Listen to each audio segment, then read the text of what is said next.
Et moi, c'est ça mon souci, c'est ça mon rêve. D'accord. Et Revenons. je vous prends à témoin aujourd'hui, si je suis président demain, Bokoyo Kate, que président, a laissé des milliards dans son compte. Non, mais je vais laisser des choses à la République pour qu'on pense à moi à travers ma œuvre.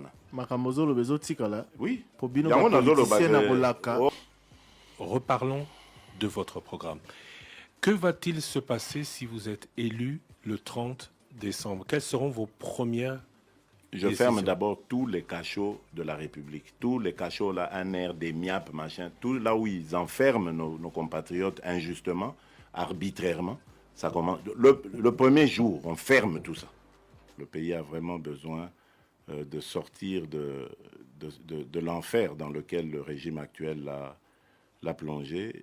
Les fillettes qui vont à l'école ne savent pas si elles vont rentrer sans être violées, les garçons sans être enlevés. Enfin, il y a une insécurité criante. Et c'est incroyable, ça arrive dans notre pays. Ces gens vivent dans leur pays. Ils ont le droit de faire ce qu'ils font. Mais aujourd'hui, c'est devenu comme une condamnation gratuite. C'est vraiment un calvaire, à tel point que Vital Kamerhe et moi, vous savez, nous formons le ticket gagnant, nous sommes promis d'aller là-bas, nous installer. Si les Congolais nous font confiance et me portent à la magistrature suprême, eh bien, nous irons nous installer quelque part à l'Est jusqu'à ce que la paix va devenir définitive. C'est vraiment la priorité des priorités, parce que vous pensez bien, un pays qui veut décoller, qui veut aller sur la voie du développement, il ne peut que commencer par la paix. Et si on ne commence pas par là, ça ne sert à rien. Parce que on a remarqué, et vous voyez, je ne vous apprends rien, regardez autour de nous, le comportement du Congolais. Le Congolais est ignorant de ses propres droits. Le Congolais peut aujourd'hui ne pas être payé par son patron pendant 3, 4, 5, 6 mois, voire une année, mais il vient toujours au travail sans rien réclamer. Il ne proteste pas. Et demain, il sera même l'applaudisseur de son patron. C'est pas normal. Nous allons commencer par un recensement de la population, parce qu'il faut savoir à combien de Congolais nous sommes réellement, dans le pays comme à l'étranger. Il faut connaître nos concitoyens, le nombre de nos concitoyens à l'extérieur. On fera une identification, parce qu'il faut identifier, différencier les nationaux des étrangers. Il faut savoir tout ça. C'est ça qui pose des problèmes. Même quand on a des élections aujourd'hui, vous voyez tous ces tiraillements, ces fichiers fictifs, etc. Mais c'est parce que les gens n'ont pas la bête carte d'identité ici. Ils ne sont pas identifiés. Demain, nous n'aurons même plus ce problème-là. Donc on saura qui est congolais, qui est en âge de voter automatiquement. Ils seront convoqués directement par... à leur adresse, ils reçoivent leur carte d'électeur, ils n'ont pas à se déplacer et ils vont voter. Donc voilà pour le point de vue administratif. Donc quand on a cet état de droit et on a mis cet ordre, cette administration, vous pensez bien, un pays comme le Congo qui regorge d'autant d'intérêts, mais va attirer forcément les investisseurs. Et ça, c'est de l'emploi garanti.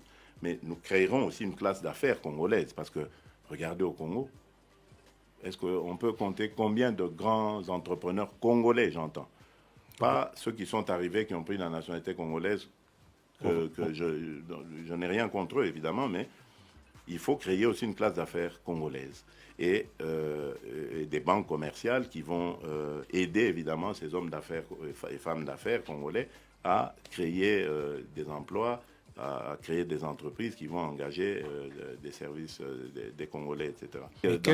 Quels moyens pensez-vous pouvoir mobiliser pour atteindre vos objectifs? Mais les recettes de l'État, vous savez que ce pays connaît des fuites immenses d'argent. Vous allez bloquer cette corruption. Donc il faut déjà commencer par bloquer la corruption. Mais comment? Par déjà l'application de la loi. Il faut appliquer la loi dans toute sa rigueur contre les contrevenants, les corrompus ou les corrupteurs. Et puis il y a quelque chose que j'ai beaucoup aimé à l'époque de M. Matata, même si je ne suis pas d'accord avec l'ensemble de leurs orientations, mais c'est cette bancarisation. Je n'ai pas compris pourquoi il n'a jamais continué avec ça. Il y a beaucoup trop d'argent qui circule en espèces dans les mains, et c'est ça qui attire aussi ces détournements, etc. Quand je vais prêcher par le bon exemple et que mes compatriotes vont aimer ça, tout le monde va vouloir imiter le bon exemple. Pourquoi Mboke Bebaka? Parce que ceux qui arrivent et qui sont censés prêcher par l'exemple, eux prêchent par le mauvais exemple. Soit Mokonzia Bandi, qu'on détourne Bandi Bakop. Mais toi, tu crois que oh, Balandi on a Baosani. Bah, on a pas cop. Mais ce que Mokonzia Lobi a dit, bon, les Kambakop, on a. Au salaire yo, aux amona maïnanga, c'est vrai, totanga kana yo, bien, au bandano, et tout ça. Boloko. Tu vas en prison. Vous ne pouvez pas. C'est comme remuer un couteau dans la plaie. Le bateau que vous volez à longueur de journée. Bozoya Koboa ke la bango ba miette wana, et vous êtes heureux de les voir s'entre-déchirer comme ça. Et demain, vous allez encore le... Non, mais c'est criminel, ça. Tout le monde est au... Mais on est au contact de cette misère. Qui est l'auteur de cette misère?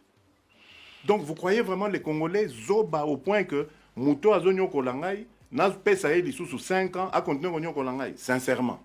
Non. Et on les crétinise.